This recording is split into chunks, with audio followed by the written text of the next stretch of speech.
आसमान में 67,000 मील प्रति घंटा की रफ्तार से एक तारे के चारों तरफ घूम रहा है।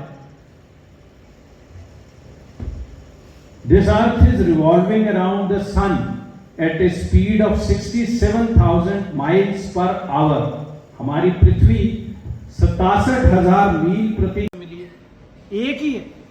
मान लो पुनर्जन्म होता भी है, suppose there is life after death, या कोई पिछला जन्म था, तो क्या आप बता सकते हो आपका पिछला जन्म क्या था? उसमें मैं क्या, कौन सा कीड़ा मकोड़ा था, या आदमी था भी कि नहीं था, पत्थर ही था या पत्ता ही था, क्या पता? Nobody know. और अगले में कौन से कढ़ाई में डाल के मुझे उबालेंगे वहां, ये भी मुझे नहीं मालूम। This is the only life that you have, and the beautiful part of this life is, इसका एक स्टार्ट डेट है और एक एंड डेट है। दोनों हमारे कंट्रोल में नहीं, दोनों हमारे हाथ में नहीं, हम नहीं डिसाइड कर सकते। सो इसके बीच में जो है वो हमारा है। So let us not bother about the end date, और पिछले वाला तो हो ही गया, उसका तो बॉदर अब क्या करें। So this is the only time. वो लिखते हैं ना, जैसे गोविंद बल्लभ पंत के लिए हमने लिखा, देखा मैंने आपको बताया, when was he born, he was born in 1887। तो लाइफ के बारे में हम लिखते हैं 1887-1961, और आनंदीबाई के केस में हम लिखेंगे 1865-1887। तो इसमें डैश ही इंपॉर्टेंट है, ये 1865 और 67 और 86 इंपॉर्टेंट नहीं। The only thing is this gap, this is your life, और ये आपने करनी है इसको, इस खाली जगह को आपने भरना है, because nothing is written somewhere, आप ही भरोगे। स्टूडेंट्स हमसे ज़्यादा जानते हैं, वो ज़्यादा अवेयर हैं, लेकिन ये है कि इस एज में चैलेंजेस ज़्यादा लगते हैं, एंजाइटी होती है, ये लगता है कि पता नहीं आगे क्या होगा। तो उस दृष्टि से ये बड़ा अच्छा इंटरेक्शन था स्टूडेंट्स के साथ, और मुझे लगता है कि उनके बहुत से डाउट, उनके बहुत से सवाल, उनका आंसर भी मिला होगा।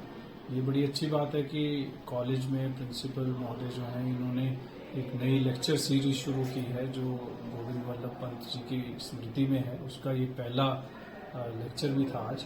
तो ये पहल अगर जो इन्होंने की है, ये आगे और अच्छे से चलेगी, तो और ऐसे मौके आएंगे कि स्टूडेंट्स अलग अलग लोगों से इंटरैक्ट करेंगे, जानेंगे, सवाल पूछेंगे, तो उनमें कॉन्फिडेंस भी आएगा और उनको पता चलेगा कि उनके लिए बहुत सी ऐसी ऑप्शंस हैं जिनको वो अपने कैरियर में एक्सरसाइज कर सकते हैं, और जो प्रेशर है स्टूडेंट्स के ऊपर वो भी ऐसी चीज़ों से कम होता है। और एनुअल प्राइज डिस्ट्रीब्यूशन फंक्शन तो वैसे ही मोटिवेशन का मौका होता है, क्योंकि बहुत सारे स्टूडेंट्स को इनाम मिलते हैं, जिन स्टूडेंट्स को नहीं मिलते वो भी सोचते हैं कि अगली बार वो अच्छा करें ताकि उनको इनाम मिले, और जो स्टूडेंट्स प्राइज़ लेते हैं उनके मन में ये फीलिंग आती है कि उन्होंने जो काम किया अच्छा, उसको कॉलेज ने रिकॉग्नाइज किया। तो ये बड़ा अच्छा मौका है, मैं सभी को बधाई देता हूँ। नमस्कार जी, मैं चेतन पाटला, इस महाविद्यालय में जो है पिछले 2 वर्षों से पीटीए का अध्यक्ष हूँ। आज इस पारितोषिक वितरण समारोह में ये जो एनुअल फंक्शन है, इसमें आज कॉलेज प्रशासन ने आज कुछ अलग तरह से करने का प्रयास किया कि हमारे छात्र छात्राओं तक कुछ ज्ञानवर्धन बातें उन तक पहुँचे, जिससे उनका मार्गदर्शन हो। इस कड़ी में आज हमारे हिमाचल प्रदेश के सचिव, शिक्षा सचिव श्री राकेश कंवर जी आए थे, और राकेश कंवर जी ने बड़े ही विस्तार से सारी ज्ञानवर्धक बातें और अपना मार्गदर्शन जो है छात्र छात्राओं में बांटा, ताकि भविष्य में छात्र उज्जवल भविष्य की तरफ बढ़े, उनको अच्छी बातें आए और उनका दिमाग हमेशा पॉजिटिव रहे। ऐसा प्रयास आज जो है कॉलेज प्रशासन द्वारा किया गया।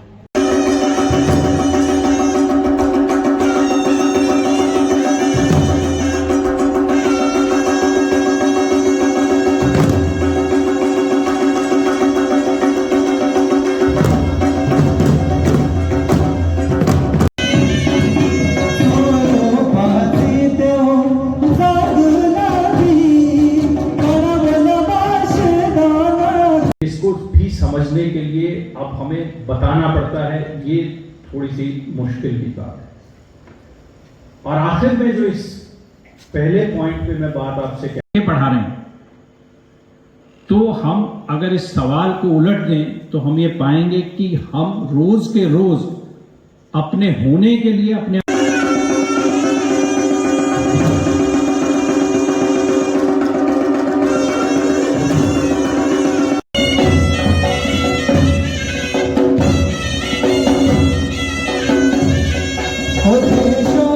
मछली जो है वो छोटी मछली को खा जाए। लाइफ में बायोलॉजी का रूल ये क्या हम डेमोक्रेसी को, लोकतंत्र को, आपसी समझ को, आपसी भाईचारे को गलत है, वो इसलिए है कि आपसे पहले की पीढ़ियों ने वो किसी दूसरे की जिंदगी मत जिए, किसी दूसरे जैसा बनने की कोशिश मत करें, क्योंकि आप तो आप हो। poet, one of my favorite, Avtar Singh Sandhu, he wrote by the name of Pash. Senior most faculty doctor Vidya Varman Negi ji सबको कि वे मंच पर आए